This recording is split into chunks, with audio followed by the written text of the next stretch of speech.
இந்த வீடியோவில் நம்ம எதை பற்றி பார்க்க போகிறோம்னா ஒரு பர்த்டே பேனர். இப்போ சின்ன பசங்களை ரெடி பண்ணால் வந்து பேக்ரவுண்டில் பலூனை வச்சு ஏதோ ஒரு கலரை வச்சு ஒரு கேக்கோ இல்லை டாம் அண்ட் ஜெர்ரி பொம்மையோ போட்டு டிசைன் பண்ணால் அந்த சின்ன குழந்தைக்கான ஒரு பர்த்டே பேனர் ரெடி ஆகிடும். இதுவே இந்த பெரிய ஆளுங்களுக்கு இல்லை ஒரு நடிகர்களுக்கு அப்படின்னு ஒரு பர்த்டே வந்துச்சுன்னா அவங்களுக்கு எப்படி ஒரு பேக்ரவுண்ட் மாதிரி ஒரு பேக்ரவுண்ட் எப்படி வைக்கலான்றது தான் இந்த வீடியோவில் அதை பற்றி நம்ம பார்க்க போகிறோம். ஓகேங்களா? இப்போ நான் 30x10 ஒரு சைஸ் ஒன்று ஓப்பன் பண்ணி வச்சுருக்கேன். ஓகேங்களா? அண்டு இப்போ ஒரு நடிகரோட ஃபோட்டோ எடுத்து சென்டரில் வச்சுக்கிறேன். எப்பவுமே ஒரு பேனர் டிசைன் பண்ணுவோம் பார்த்தா எந்த விஷயம் மெயினோ அந்த விஷயத்தை நம்ம முதல்ல எடுத்து வந்து வைக்கணும். இப்போ ஒரு கல்யாண பேனர் பண்ணுறோன்னா அந்த கல்யாண பேனரோட பொண்ணு மாப்பிள்ளை, அந்த பொண்ணு மாப்பிள்ளையோட ஃபோட்டோவை எடுத்து வந்து ஃபஸ்ட்டு வச்சுக்கோங்க.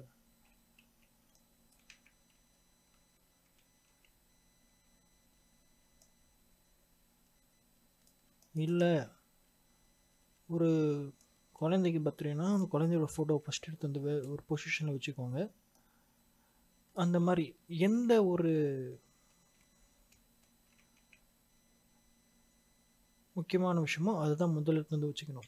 ஓகேங்களா? இப்போ நான் வந்து பார்த்திங்கன்னா தலைக்கு மே 1 பிறந்த நாள். ஸோ அவர் ஃபோட்டோவை நான் வந்து பார்த்திங்கன்னா மெயின் ஃபோட்டோவை வச்சு சென்டரில் வச்சிடுறேன். வந்து பார்த்திங்கன்னா எனக்கு வந்து பார்த்திங்கன்னா இதில் வந்து நான் வந்து நார்மலாக கலர் வச்சு ஒரு பாக்ஸாக வந்து ஃபோட்டோவை பொறுத்த விட இப்போ வந்து பார்த்திங்கன்னா அதிகமாக ரீல்ஸில் இல்லை இந்த ஷார்ட்ஸ்லாம் பார்த்திங்கன்னா அந்த மதுரை சைடு பேனர் வந்து பார்த்திங்கன்னா பார்க்கறதுக்கு ரொம்ப ஒரு லுக்கிங்காக இருக்கும். ஸோ அந்த மாதிரி டிசைனில் எப்படி ரெடி பண்ணுறதுன்னு தான் நம்ம பார்க்க போகிறோம். இப்போ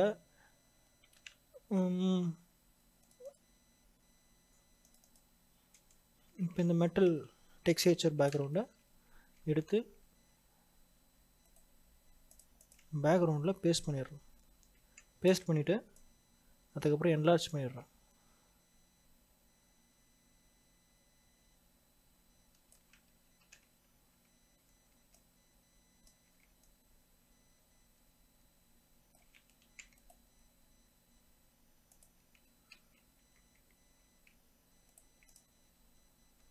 ஓகேவா?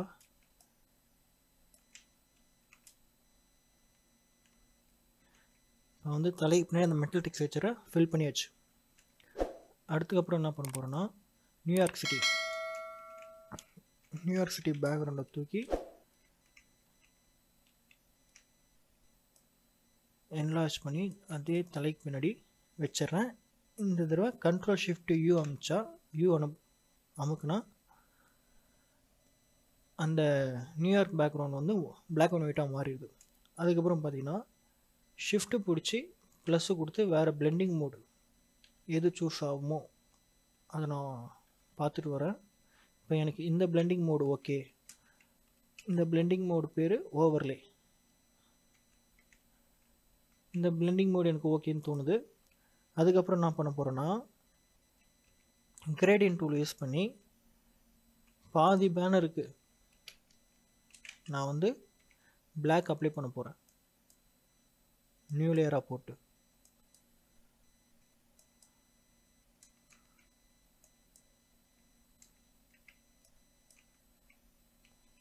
அண்டு அடுத்து நான் என்ன பண்ண போகிறேன்னா ஃபயர் பேக்ரவுண்டு அப்பயே சொன்னேன் இது நம்ம கொஞ்சம் அந்த மதுரை லுக்கு அந்த மாதிரி ஸ்டைலாக நான் ட்ரை பண்ணி பார்க்க போகிறேன்னு. இப்போ என்ன பண்ணுறோம்னா அந்த ஃபயர் பேக்ரவுண்டை கண்டினியூஸாக இருக்கிற மாதிரி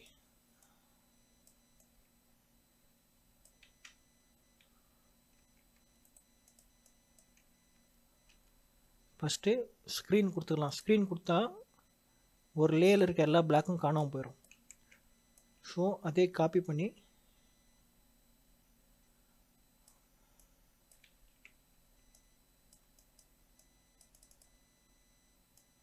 இப்போ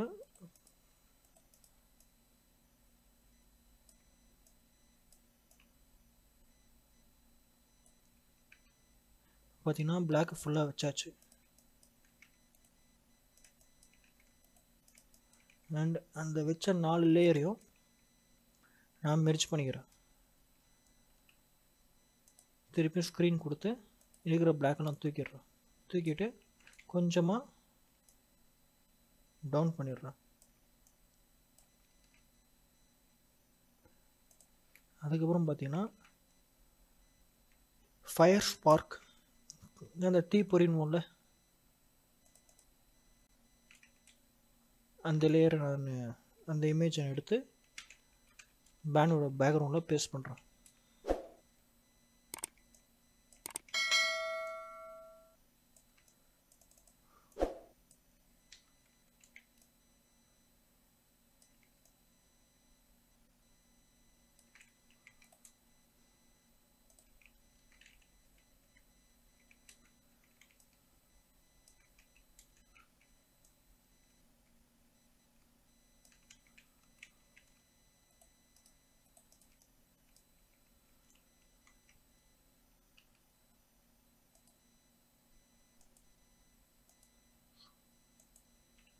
இப்போ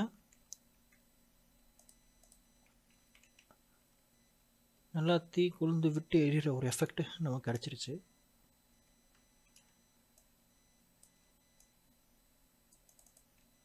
இப்போ அடுத்து என்ன பண்ண போகிறோன்னா, தலை ஃபோட்டோ வந்து இப்போ எனக்கு அந்த நெருப்புக்கும் தலை ஃபோட்டோவும் மெரிஜான மாதிரி தெரியுது. ஸோ தலை ஃபோட்டோ மட்டும் தனியாக தெரிகிற மாதிரி அவருக்கு வந்து பார்த்திங்கன்னா ஒரு பிளாக் கலர் ப்ரஷ் டூவில் வச்சு ஒரு பிளாக் கலர் டாட் மாதிரி ஒன்று வச்சிடறேன்.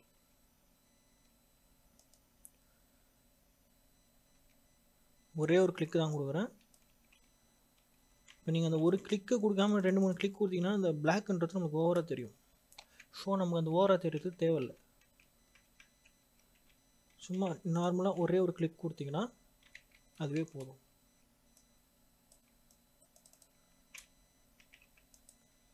இப்போ அடுத்து என்ன பண்ண போகிறோம், அந்த பேனர் போடுற பர்சனோட ஃபோட்டோ வைக்கிறதுக்கான ஒரு இடம் ரெடி பண்ண போகிறோம். ஸோ இப்போ வந்து பார்த்தீங்கன்னா 6 பேர் ஃபோட்டோ கொடுக்குறாங்கன்னு வச்சுக்கோங்க. ஓகேங்களா? 6 பேருக்கு இந்த சைடு 3 ஸ்கொயர், இந்த சைடு அதாவது left hand side 3 square, right hand side 3 ஸ்கொயர்னு ஷேப் வச்சுக்கிறேன். ஸோ M2ல் க்ரியேட் பண்ணி ஒரு ரெக்டாங்குலர் ஷேப்பை க்ரியேட் பண்ணிவிட்டு அது நியூ லேயர் கொடுத்து அதுக்கு வந்து பார்த்திங்கன்னா நான் வந்து ஒயிட் கலர் வச்சு ஃபில் பண்ணிக்கிறேன். அப்புறம் அந்த லேயரை இருக்கிற எல்லா லேயருக்கும் முன்னாடி எடுத்துகிட்டு வந்து வச்சுக்கிறேன். இப்போ ஆல்ட்டு ஷிஃப்ட்டு பிடிச்சி அந்த லேயரை காப்பி பண்ணி பக்கத்தில் இழுத்து வச்சுக்கிறேன். திருப்பி ஆல்ட்டு ஷிஃப்ட்டு பிடிச்சி அந்த லேயரை காப்பி பண்ணி பக்கத்தில் இழுத்து வச்சுக்கிறேன். இழுத்து வச்சுட்டு 3 லேயரும் ஷிஃப்ட்டு பிடிச்சி செலக்ட் பண்ணிவிட்டு 3 லேயருக்கும் டிஸ்டன்ஸ் சரியாக இருக்கான்னு செக் பண்ணிக்கிறேன். செக் பண்ணியதுக்கப்புறம் என்ன பண்ணுறேன்னா கண்ட்ரோல் E கொடுத்து 3த்தையும் மெர்ஜ் பண்ணிக்கிட்டேன். இப்போ அந்த 3மே ஒரே லேயராக மாறிடுச்சு. இப்போ என்ன பண்ண போகிறோன்னா கண்ட்ரோல் T கொடுத்துட்டு கண்ட்ரோல் ஷிஃப்ட்டு ஆல்ட்டு 3 லேயரையும் பிடிச்சிட்டு இந்த லேயரோட கார்னர் சைடு ரேப் பண்ணி அந்த லேயரை ஒரு பக்கம் பெருசாகவும் ஒரு பக்கம் சின்னதாகவும் நான் மாற்றிக்கிறேன். இதை ஏன் பண்ணுறேன்னு கடைசியில் சொல்கிறேன். இப்போ இந்த 3 பாக்ஸையும் ஆல்ட்டு ஷிஃப்ட்டு பிடிச்சி காப்பி பண்ணி இந்த சைடு இழுத்துட்டு வந்துட்டேன். அதுக்கப்புறம் ட்ரான்ஸ்ஃபார்மேஷன் கொடுத்து ரைட் கிளிக் கொடுத்தீங்கன்னா ஃப்ளிப் ஹரிசாண்டல் இருக்கும். அதை ஃப்ளிப் ஹரிசாண்டல் கொடுத்து அந்த லேயரை நான் ஃப்ளிப் பண்ணிக்கிட்டேன், அதாவது திருப்பிட்டேன். இப்போ என்ன பண்ண போகிறேன்னா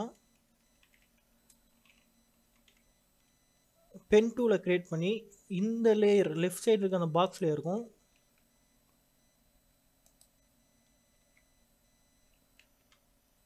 ரைட் சைடில் இருக்க அந்த பாக்ஸில் இருக்கும்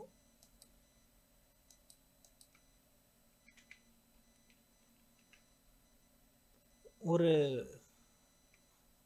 பேத்தை க்ரியேட் பண்ணிக்கிறேன்.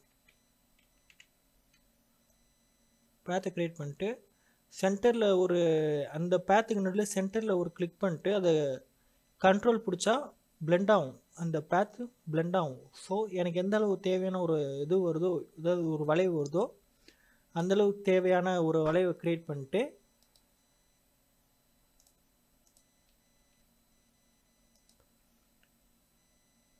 நான் அந்த 2 லேயரையும் டெலீட் பண்ணிடுறேன். சாரி, அவர் கை கட் ஆகிடுச்சு. இதையும் கட் பண்ணிட்டேன், எங்கேயும் கட் பண்ணிட்டேன். இப்போ பார்த்தீங்கன்னா எனக்கு அந்த ஒரு வளைவு மாதிரி ஒரு லுக்கு கிடச்சிருச்சு. இப்போ அதே தான் கீழேயும் பண்ண போகிறேன். லெஃப்ட் சைடு இருக்க அந்த பாக்ஸோட கார்னரை கிளிக் பண்ணிட்டோம், ரைட் சைடு இருக்க பாக்ஸோட கார்னர் கிளிக் பண்ணிவிட்டு ஒரு பேத்தை க்ரியேட் பண்ணிட்டு சென்டரில் ஒரு டாட் அந்த பேத்துக்கு நடுவில் வச்சுட்டு அதை அப்படியே தேவையான அளவுக்கு மேலே வச்ச மாதிரி ஒரு வளைவு க்ரியேட் பண்ணிட்டு இப்போ அந்த லேயரை நான் டெலீட் பண்ணிடுறேன். டெலீட் பண்ணதுக்கப்புறம் என்ன பண்ணுறேன்னா, இப்படியே இருந்தால் பார்த்தீங்கன்னா ஒரு நார்மல் லுக்கு தான் கிடைக்கும். ஸோ நான் இந்த மொத்த ஷேப்புக்குமே பார்த்தீங்கன்னா ஓவர்லேன்ற பிளெண்ட் மோட கொடுத்துக்கிறேன். இப்போ நீங்கள் இந்த ஓவர்லேன்ற பிளெண்ட் மோட கொடுத்ததுக்கப்புறம் இதில் இந்த பிளெண்ட் மோடுக்குள்ளேயே இந்த ஃபோட்டோவை நீங்கள் காப்பி பண்ணி பேஸ்ட் பண்ணிங்கன்னா அதுவும் பார்த்தீங்கன்னா ஒரு தனி லுக்காக உங்களுக்கு தெரியும். நார்மலாக எந்த ஒரு பிளெண்ட் மோடும் கொடுக்காம அந்த ஒயிட் கலர் ஃபோட்டோ வைக்கிறத விட நீங்கள் அந்த ஃபோட்டோவோட பேக்ரவுண்டை கட் பண்ணி, அதாவது அந்த ஃபோட்டோ போடுற பர்சனோட பேக்ரவுண்டை கட் பண்ணி இந்த மாதிரி இது ஷேப்பில் வச்சிங்கன்னா இது கொஞ்சம் தனியாக இருக்கும்.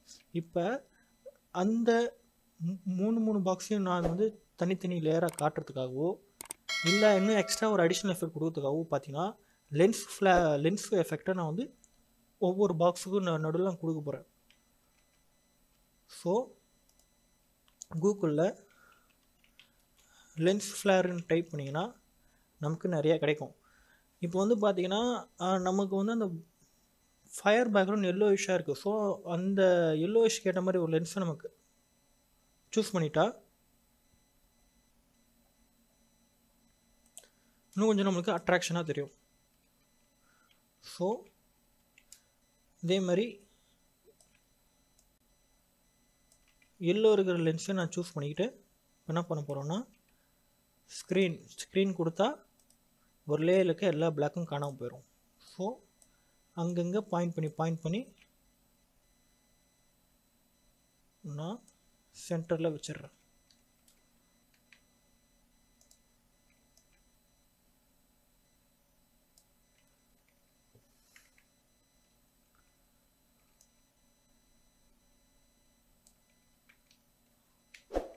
ஓகேவா? இப்போ நான் என்ன பண்ண போகிறேன்னா ஒரு டம்மியான ஒரு ஃபேஸு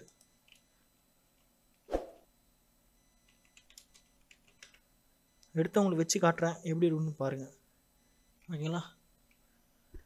இப்போ அந்த மாதிரி அந்த ஃபோட்டோவை நான் கட் பண்ணி ஒவ்வொரு பாக்ஸை வச்சா அந்த ஒரு அவுட்புட் இப்படி தான் இருக்கும். இது நான் பார்த்தீங்கன்னா நான் டம்மிக்காக இப்படி தான் கொடுக்கணும் அப்படின்றதுக்காக வச்சேன். ஓகேங்களா? நீங்களும் அந்த மாதிரி உங்களோட ஓன் பண்ணற இந்த ஒரு பர்பஸ்க்கு இல்லைனாலும் கல்யாணத்துக்கோ இல்லை காது குத்துக்கோ இந்த மாதிரி ட்ரை பண்ணி பார்த்துட்டு எப்படி இருக்குன்னு கமெண்ட்டில் சொல்லுங்கள்.